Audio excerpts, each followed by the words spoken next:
Assalamualaikum warahmatullahi wabarakatuh. Terkait masalah pernyataan daripada pemerintah Indonesia yang diwakili oleh Ibu Sri Mulyani tentang pertumbuhan ekonomi Indonesia di kuartal kedua ini sebesar 7,07%. 7,07%. Ini tentunya juga ya maaf nih, ada ketidaksesuaian dengan daripada keterangan daripada BI Bank Indonesia menyatakan pertumbuhan ekonomi Indonesia itu diperkirakan hanya sebesar 3,5%. Jadi beda 2 kali lipat. Nah, namun di antara kedua informasi ini tentunya kan menjadi sebuah problem tersendiri bagi rakyat Indonesia di tengah PPKM level 4 ini masih berlangsung. Tentunya hal ini patut diduga bahwa keterangan dari pemerintah, khususnya Ibu Sri Mulyani menyampaikan tentang kenaikan pertumbuhan ekonomi sebesar 7,07%, itu patut diduga adalah manipulatif. Nah, karena tidak sesuai dengan kenyataan yang ada di lapangan. Bayangkan daripada informasi daripada Kadin sendiri ada sekitar 3,45 juta perusahaan UMKM yang mengalami kebangkrutan selama pandemi ini berlangsung. Pandemi ini tidak berdiri hari sendiri. Ini sudah berjalan hampir 2 tahun lah. Sejak awal tahun 2020. Nah, ini di sisi lain juga tingginya jumlah pengangguran. Terus banyak buruh yang di PHK, banyak buruh yang dirumahkan. Terus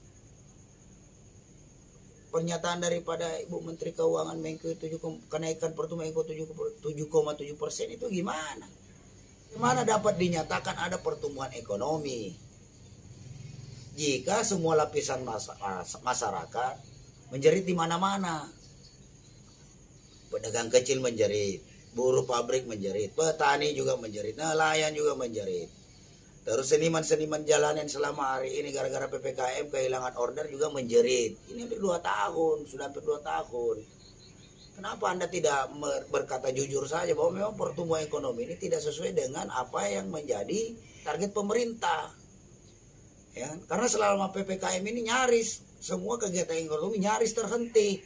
Gimana kalau keadaan nyaris terhenti, gimana dikatakan bisa ada pertumbuhan ekonomi? Kalau ada pertumbuhan ekonomi, tidak mungkin rakyat menjerit. Bukti menjerit di mana-mana ada demonstrasi. Belum lagi ada yang demonstrasi sendiri pakai bikini, udah stres menghadapi PPKM darurat ini. Jadi kalau banyak pihak mengalami stres, bagaimana mungkin ini ada pertumbuhan ekonomi? Ini sudah jelas manipulatif. Tidak boleh begitu, Bu Menteri. Harus jujur diakui bahwa memang setelah terjadi pelemahan ekonomi Indonesia saat ini akibat kebijakan PPKM darurat ini yang dari dulu awalnya adalah PSBB. Ya, PDIP sendiri menyatakan itu klaim saja dari pemerintah. Gimana? Itu kan dari DPR yang menyatakan itu. Mereka juga mengerti, mereka juga paham, mereka juga pegang data. Ya kan? Jadi ya harus diakui bahwa memang sudah terjadi karena sudah ada pelemahan ekonomi. Ya harusnya bagaimana caranya agar supaya PPKM level 4 ini tidak perlu diperpanjang lagi karena sudah jelas terbukti hanya menghambat pertumbuhan ekonomi. Di sisi lain pemerintah berusaha membuat pencitraan. Patut diduga ini manipulatif karena tidak sesuai antara pernyataan dengan kenyataan. Itu. Jadi di tengah maraknya melemahnya ekonomi, rakyat menjerit, para politikus malah asik berkampanye. Mana ada baliho pimpinan-pimpinan partai. Tahukah Anda kalau rakyat sudah muak melihat gambar-gambar itu? Yang terjadi adalah ya pembulian. Sense of crisis ini rendah sekali. Masa di tengah rakyatnya menderita sibuk pasang-pasang baliho besar-besar di sana. Di beberapa daerah dari semua partai. Ya kan? Banyak. Apa yang kalian cari? Rakyat sudah muak dengan seperti ini. Karena baliho tidak menyelesaikan persoalan rakyat. Baliho tidak bikin kenyang perut rakyat. Baliho justru malah menyakiti hati rakyat. Karena pasang baliho itu butuh biaya besar. Kenapa biaya besar itu tidak digunakan untuk memenuhi kebutuhan pokok rakyat Indonesia? Ini memang politikus-politikus kita ini aneh semua. Kayak mereka mau dipilih aja nanti. Nah, inilah saatnya masyarakat juga harus sadar. Jangan lupa ingatan nanti. Tandain tuh partai-partai yang tidak pro dengan rakyat hari ini. Tandain itu politikus-politikus busuk yang hanya bisa menari di atas penderitaan rakyat Indonesia. Itu kalian itu. Rakyat Indonesia sadar. Jangan mau suaranya dibeli lagi. Lihat nih. Nah, memilih pemimpin ke depan kita harus benar-benar cek. Rechecknya, cross checknya harus mantap. Jangan lagi asal pilih. Ini akibatnya. Antara legislatif, eksekutif, yudikatif udah sekali 3 uang. Ya, mereka berkonspirasi untuk bagaimana caranya mempertahankan eksistensi mereka saja dengan mengabaikan seluruh kepentingan rakyat Indonesia. Ya kan? Buruh upahnya tidak beres-beres, banyak di PHK, banyak dirumahkan. Petani harga pupuk mahal, nelayan setengah mati karena setengah mati dapat solar. Ya kan, seniman juga banyak yang mereka kasihan nggak manggung. Padahal penghidupan mereka ya dari acara-acara hajatan-hajatan, tidak bisa manggung. Ini juga teman-teman seniman, jangan diam saja, ayo bergerak. Perjuangkan nasib Anda biar bagaimanapun adalah rakyat Indonesia, punya hak untuk hidup di negeri ini dan berhak diurusi dengan baik oleh pemerintah. Kalau pemerintah tidak bisa mengurus kita dengan baik, ya pemerintah itu harus legowo dong. Mundur saja. Banyak kok putra-putra terbaik bangsa Indonesia yang siap melanjutkan kepemimpinan ini. Yang siap menjalankan amanah Undang-Undang Dasar 1945 secara murni dan konsekuen. Masih banyak. Jadi tidak usah khawatir. Ini ada apa? Tiba-tiba langsung di tengah krisis begini, di mana-mana orang menderita, tiba-tiba mengklaim pertumbuhan ekonomi 7,7%. Aduh, kita serikat buruh juga cuma mencermati, cuma ya kita juga nggak bodoh-bodoh amat lah. Jadi nggak usah lagi rakyat itu merasakan langsung apa yang ada di lapangan, bukan yang ada di hitung-hitungan kertas. Ibu Menteri mah enak, ada tunjangan, ada gaji, ya kan, duduk di ruangan ber-AC, ya kan. Kebutuhannya terpenuhi. Lah kita ini rakyat babak belur. Anda enak aja ngomong pertumbuhan ekonomi itu. Anda silakan mau ngomong juga 10% juga tidak ada masalah. Tetapi yang aktual itu adalah apa yang dirasakan oleh rakyat Indonesia. Kalau rakyat Indonesia menjerit, masa ada pertumbuhan ekonomi? Di mana logikanya? Belum lagi tambah tanda-tandanya banyaknya warga negara asing eksodus pulang ke negaranya. Ini berarti negara ini udah salah urus. Gitu loh. Itu tanda-tandanya. Karena kalau memang iklim investasi, iklim kondisi perekonomian kita stabil, ada gerakan untuk naik. Ya ngapain warga negara asing yang selama ini mencari makan di negeri kita pulang ke negaranya? Di tengah pandemi seperti begini. Jadi apalagi ini rakyat itu hak pemerintah lah. Dia mau sebutin pertumbuhan ekonomi mau 7% kayak 8% kayak 9% kayak. Nah, kembali lagi kepada rakyat. Ia merasakan langsung terhadap keseharian mereka, kehidupan mereka. Nah, kembali lagi kepada rakyat untuk menilai apakah Anda percaya atau tidak. Saya menganggap bahwa pertumbuhan ekonomi yang disebutkan 7,7% itu patut diduga adalah sebuah manipulasi data. Karena tidak sesuai antara pernyataan dengan kenyataan. Itu ada ketidaksesuaian. Jadi untuk itu sekali lagi saya ingatkan kepada seluruh rakyat Indonesia, sadarlah kalian. Sadarlah kalian, cerdaslah kalian dalam mencermati situasi kondisi hari ini yang ada di Republik Indonesia.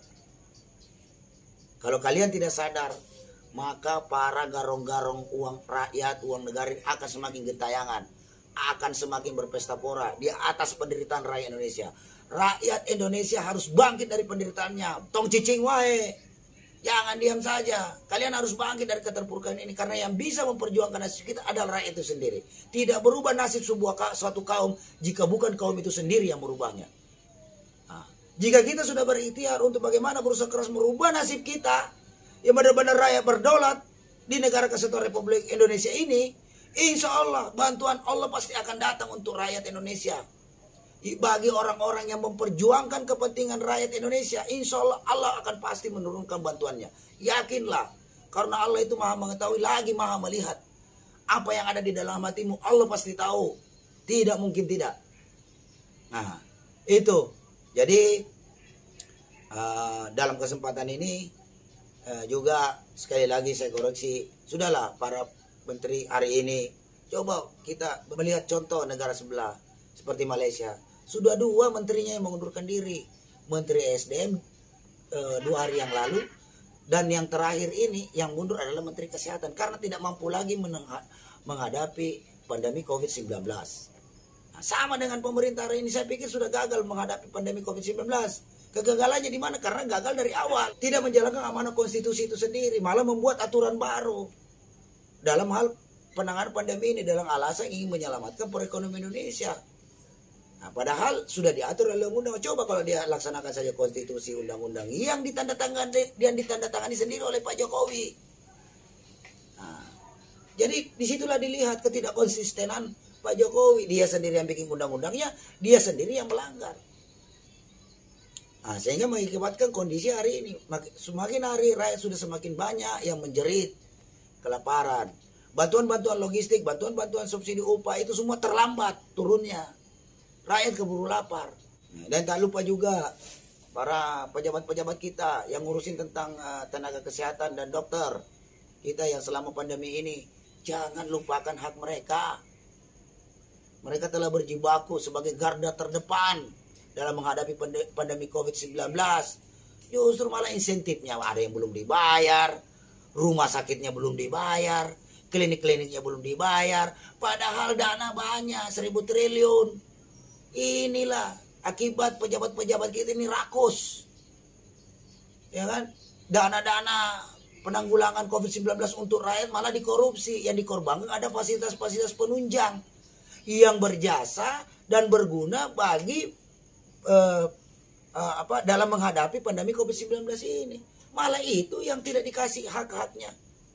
Malah itu yang dirampok uangnya, dikorupsi pula, ya kan? Ditambah lagi yang korupsi uang bansos malah dapat diskon. Diskon hukuman, korting hukuman. Mana? Bagaimana ini keadilan negeri ini? Di mana konsistensi daripada Pak Jokowi ingin memberantas korupsi di negara kita? Kalau hari ini KPK dilemahkan, para koruptor hukumannya di korting, sudah jelas ini loh, sudah jelas ini korupsi bansos, dana bansos itu dana rakyat miskin. Di tengah pandemi, dikorupsi. Itu asli yang korupsi itu Raja Tega. Kenapa kita tidak tega menghukum dia dengan seberat-beratnya? Malah dikasih diskon besar, waduh. Parah ini. Parah sudah ini, kondisi kayak begini. Jadi jangan heran.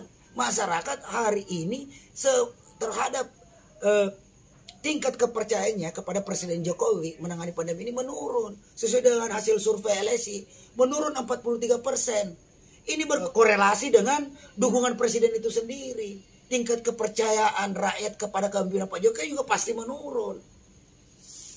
Ya kan? Ini lembaga survei loh, LSI yang merilis itu, udah menurun 43%. Yang kalau sudah di bawah 50% itu sudah sangat mengkhawatirkan bagi seorang petahana. Nah seharusnya tahu diri saja. Ya kan, bukan malah mencari, mengklaim lagi, memberikan berita-berita menurut saya tinggal pencitraan. Bagi saya pencitraan sudah tidak laku kondisi hari ini. Termasuk itu tuh politikus-politikus yang pasang-pasang baliho. Gak penting deh hari ini lu pasang baliho. Gak penting banget. Malah menjadi bahan candaan di media sosial bagi para netizen. Ya. Masa kamu tidak punya rasa malu diledek-ledekin oleh rakyat sendiri? Kan harusnya kan Anda punya rasa malu. Kalau tidak punya lagi rasa malu, maka hiduplah semaumu. Sakarepmu lah. Begitu.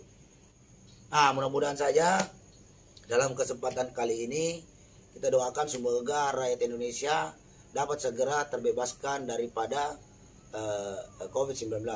Dan jangan lupa juga kita doakan, kirimkan Al-Fatihah kepada seluruh rakyat Indonesia yang telah gugur selama pandemi COVID-19 ini. Sudah ribuan orang yang gugur dalam COVID-19 ini. Kita doakan juga para dokter-dokter kita, orang-orang ahli kita, ilmuwan-ilmuwan kita, juga tenaga kesehatan kita yang telah gugur di medan juang selama pandemi COVID-19 ini. Kita kirimkan mereka Al-Fatihah buat mereka. Kita doakan semoga mereka, apa yang mereka perjuangkan selama COVID-19 ini menjadi amal bagi mereka. Nah, mungkin itu aja yang saya sampaikan. Billahi taufiq wal hidayah. Wassalamualaikum